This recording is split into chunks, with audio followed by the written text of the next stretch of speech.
Are you any more optimistic this Sunday afternoon than you were a few days ago? Well, I have to say I'm still very concerned, but one of the things that's been made clearer and clearer is the complete failure of Russian military logistics, which does not only call into question their ability to dominate Ukraine, but actually also their ability to continue to conduct operations supporting Assad in Syria, or indeed forcing people into various forms of human trafficking in Mali and Libya. So actually we're seeing at this moment a very severe moment of pressure for the Russian military and for the Russian state. So perhaps there is a reason to hope, but of course being cornered is not always the moment when people make their best decisions, and the great danger has to be that Putin decides to up the ante. Given that, you will have heard Zelensky via Zoom talking to the US Congress yesterday, where despite everything that everyone has said to him about no-fly zones, he renewed that request for it. Today, there's talk of maybe the UN doing it, or maybe non-NATO air forces doing it. Are we going to have to blink and concede a no-fly zone to Zelensky? Well, I think in many ways we are already helping Zelensky achieve his no-fly zone. I mean, the reality is he's got surface-to-air missiles which can bring down anything over a certain height, and we've given him, well, we and the United States and others have given Stinger missiles which can bring down things below that. So the truth is he's achieving the aim of preventing air attacks, in many ways already. And what he's asking for, though completely understandable from his perspective, I'm not sure would make the strategic difference that he thinks, but I'd be very happy to listen more. Third point, when Tony Blinken, the US Secretary of State, said, I think Ukraine could win this one, my jaw dropped. I've sat back, thought about it, read a bit more about it, thought about it again. I thought, he can't mean it. He does mean it, doesn't he? Yes, he does. I mean, quite what win means in his terms maybe slightly different from what you and I mean. I mean, I think for Tony Blinken, what he means is resist the pressure of the Russian government and eventually push the Russian armed forces out of a few areas that they've taken. Whether that means retaking the territorial integrity of Ukraine, including those breakaway republics or those occupied, forgive me, they're not really breakaway, they're occupied republics in the southeast, in Luhansk and Donetsk, and whether it includes the annexed territory of Crimea, I don't know. But the reality is, I think that the Ukrainians have done extraordinarily well. Their courage is quite remarkable, frankly. And they've demonstrated that even 190,000 Russian troops doesn't seem to be enough to bite off this chunk of territory. The other side of that coin, Tom, which really does worry me, and I think I still inch slightly to it, is that in Biden's mind, forget what Tony Blinken has said, but in Biden's mind, for peace in Europe and the world, Ukraine is the concession that he is going to make. He's going to shore up the defences in the member countries of NATO, the Baltics, Poland, all the rest of it. But Ukraine he's going to nod through for the sake of a greater peace. Well, I think you may find that the Ukrainians have a vote in that decision. And I don't see President Zelensky accepting it. I mean, you just have to look at the intensity of fighting the Ukrainians have been willing to put up with, and the pressure that's been put on the Russian occupation troops in the last few days to see what that means. But there's absolutely no indication, to my mind, that the Ukrainian people are going to give up. I mean, even in areas that have been occupied, like that town on the Black Sea, Kherson, you can see that protests have continued after the Russian occupation has, in theory, won, by which I simply mean they've replaced, or rather they've taken the centre of the town.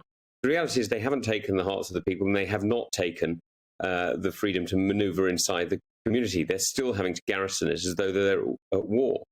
Now, that's not much of a victory as far as I can see, and I don't know how anybody could imagine that you can hand over Ukraine without the will of the Ukrainian people. I think they very clearly demonstrated that theirs is the final vote. Fight to the end. Well, I don't know quite how this is going to end up, but all I can say, the indications are that the morale of the Ukrainian people is extremely high. He seems to be, Zelensky, forgive me, seems to be achieving a unity amongst a nation that is really quite remarkable. You see old people helping with camouflage nets, many people fighting or supplying, providing logistical support, and young people helping us runners in various different ways. And so, although, yes, there are 1.5 million refugees who need help, there seems to be about 42 million people who are fighting. And that is quite a remarkable achievement for a country that is so obviously, in technical terms, outmatched by its neighbour, but in morale terms, and it seems now in logistics terms as well, more than able to cope and more than able to resist. Let me broaden it out for the last few minutes, Tom, if I may. Matthew Said writes an intriguing column in the Sunday Times this morning that in short says a complacent, even decadent West has brought all of this upon itself. And earlier on, talking to Nick Gowing and Christopher Mayer and David Liddington, Putin's ambition has been crystal clear for decades. We collectively took our eyes off the ball and are paying the price. Well, look, I think Matthew's got a point here. Matthew Said writes very well in the Times, as you know, and here I think he's got a point. We called this out at the Foreign Affairs Committee in 2017, 2018. You know, we called out those not just the corrupt money, but those individuals within our government, within our parliament, who, frankly, there's a word for them. I'm not going to use it right now, but there is a word for people who side with the enemy rather than with the British people, and we haven't responded enough. I wrote a paper for Policy Exchange on the need to update our Treason Act, which was written in 1347 and is all about the person of the monarch rather than the betrayal of the British people. You know, there's a whole load of things that many of us have been warning about, not just for days and weeks, but actually for months and years. And so if this is the wake-up that we've needed, great, but let's not pretend that the warning signs haven't been on for a while. You know, Vladimir Putin invaded Georgia in 2008. That's, 14 years ago. Just around that time, he captured an Estonian border guard and put him on trial for espionage, despite the fact he was inside Estonia and looking after him, trying to guard his own border. They've done cyber attacks. They've attempted to murder the Prime Minister of Montenegro. They've divided, or rather attempted to use propaganda to divide Germany at the time of the migrant crisis, which you'll remember in 2015. They've done amazing numbers of attempted interventions into sovereign and democratic states. And we've got into arguments about sovereignty, quite understandably, with some of our nearest neighbours, but we haven't called out the violation of our sovereignty, the assault on our sovereignty that's been done, sadly, by the Russian state and far, far too many of its willing operators, its little Potemkin princes inside our own state. And we've got to call it out. I'm afraid the United Kingdom has been too open and too easy for Putin's placemen to play in, and for their surrogates who have been, in the service sector, in journalism, in politics, who have been quite happy to take the cash or take the accolades, go to the parties, and then spout the propaganda. Absolutely fascinating. My final question then is, with you there, just having drawn your line in the sand about Russian ambitions, about useful idiots, I'll call them out, that you may have been referring to traitors or whatever, but everybody listening knows exactly who we're talking about. You've drawn that line in the sand. Militarily, you're a former army officer. Politically, you're a member of parliament and chair of an important committee, and you're the next generation of leaders in this country. Having drawn that line, Tom, how worried are you? I have drawn that line, and I've drawn that line for a very simple reason, Alistair. It's, I know who I work for. I don't work for oligarchs. I don't work for perfumed princes who dominate the propaganda set in our world. I work for the British people. I'm blessed. I'm sitting here. I can look out of my window and I can see the beautiful Kent countryside. I spent my morning with friends in my community. I know who I work for. I work for the British people. And in order to protect the British people, I will do everything I can to defend our interests at home, calling out corruption, calling out propaganda.